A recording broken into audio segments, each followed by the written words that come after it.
చింతా ప్రభాకర్ గారు నేను సంగారెడ్డికి వస్తున్నాను తెలవంగానే అన్న ఇక్కడ మా ప్రాంతంలో జొన్న రైతులు, శనగ రైతులు, వరి పండించిన రైతులు అందరూ బాధలలో ఉన్నారు. మొక్కలు పండించే రైతులు అందరూ కూడా బాధలలో ఉన్నారు.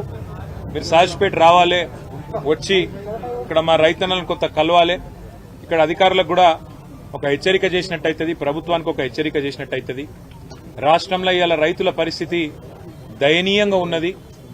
మొత్తం ఈ ప్రభుత్వం వచ్చిన తర్వాత కాంగ్రెస్ ప్రభుత్వం రైతును సత్యదాకా వేధించే ఒక పరిస్థితి తెచ్చింది అని వారు ఆహ్వానిస్తే ఇవాళ సదాశివపేటలోని ఈ డీసీఎంఎస్ సెంటర్ ఏదైతే ఉన్నదో శనగల కొనుగోలుకు సంబంధించింది ఇక్కడికి రావడం జరిగింది. ఇక్కడికి వచ్చిన తర్వాత ఇక్కడ నెల రోజుల కిందట శనగలు తీసుకొచ్చి ఇక్కడ పెట్టిన రైతులు వారందరితో కూడా కొద్దిసేపు మాట్లాడితే నాకు ఒక 4-5 విషయాలు అర్థమైనాయి.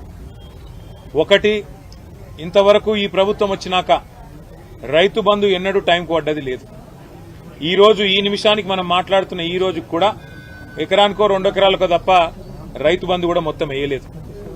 రెండవది, పెద్ద పెద్ద మాటలు చెప్పినారు.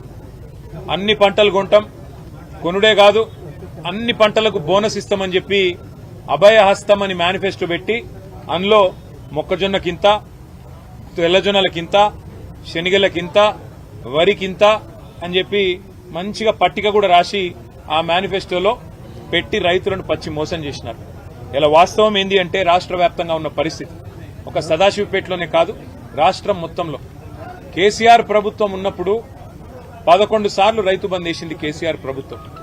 73,000 కోట్ల రూపాయలు 70 లక్షల రైతుల ఖాతాల్లో వాళ్ళు రోడ్డెక్కే అవసరం లేకుండా, ధర్నా చేసే అవసరం లేకుండా వారం 10 రోజులల్లా బ్రహ్మాండంగా వాళ్ళ ఖాతాలు టింగు టింగు మన మోగుతుండే, ఫోన్లు ఖాతాలలో పైసలు పడుతుండే. ఇవాళ ఎంత దౌర్భాగ్యమైన పరిస్థితి అంటే ఇలా 4 మే అంటే యాసంగి పంట కూడా అయిపోయే టైం. ఇంకొక 10-12 రోజులైతే మళ్ళా తూకాలేసి మళ్ళా కొత్త పంటకు రైతు తయారు చేసుకునే టైం, రోహిణి కార్తె. ఈ టైంలో ఇంకా రైతు బందే మొత్తం పడలేదు. 1-2 కాదు, రాష్ట్ర వ్యాప్తంగా కనుక మీరు చూసినట్టయితే ప్రభుత్వం యొక్క ఆలోచన ఒకటే కనబడతా ఉన్నది.